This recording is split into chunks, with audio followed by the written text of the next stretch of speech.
I am going to move on then to give some remarks, which I believe I would have given as at the banquet, at the final banquet. So I have to really start by saying thank you, Nick, for your tireless responsiveness and timely initiatives, astute decisions as president, and all of the uncertainty associated with COVID-19 pandemic shutdown. What a roller coaster that I observed. And as we've said, to top all of that, you may be the only president to have completed their term in the absence of an in-person meeting. I really hope so.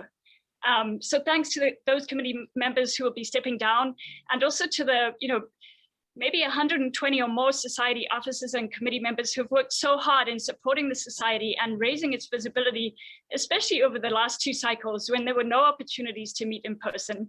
And so much effort had to be placed on navigating the cancellation of conferences and all of those associated contracts. So obviously an enormous thanks to Laura Stoll then, who was, as business manager, so involved in that and is the oil that keeps the wheel of the society moving forward. I cannot think of another field of research that so clearly belongs to all people and that stands to address so many current critical issues in human and environmental health and well-being.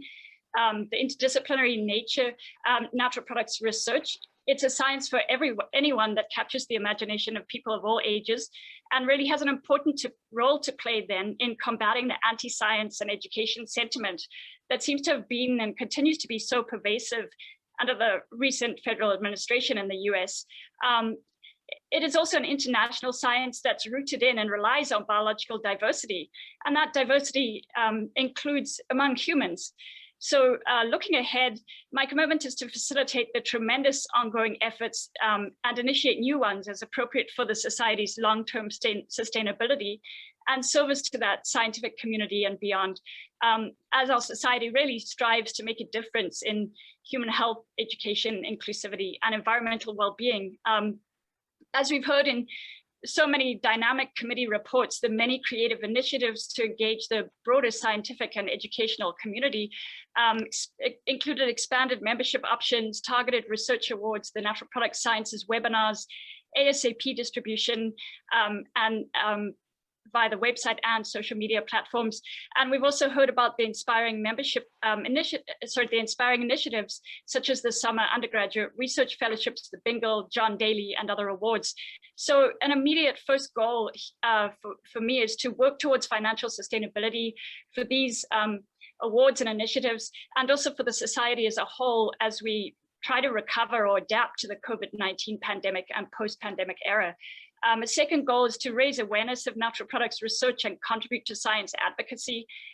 We'll participate in the upcoming ACS Presidential Symposium on New Frontiers and Opportunities for Chemistry, and are working on other forums. Thanks very much largely to Nick. And a third goal is to work to articulate the tangible benefits of membership in our society and thus expand our community as we've been talking about. So I want to invite you all who are listening with your variety of skills and talents to contact me or another ASP officer with your ideas and interest to become involved, whether you are familiar with editing web pages in WordPress, as we've heard, or have financial investing experience, or a great suggestion for what you need in your professional development. And no matter if the timing is not right to join a committee, please go out and talk about your science and our society to colleagues nationally and internationally. Please invite your collaborators to join the multidisciplinary ASP. And in closing, I just want to remind you that there will be those expanded offerings at the 2022 annual meeting in South Carolina, of which you heard. I urge you to plan to attend as possible with the COVID pandemic. In July 2019, Barry O'Keefe wrote that this impending ICNPR 2020 meeting was truly historic because it would be the largest international symposium of natural products research that we had hosted. Well, now that South Carolina 2022 meeting will be historic as the first post-pandemic conference, and it will be big. So I really look forward to seeing you there.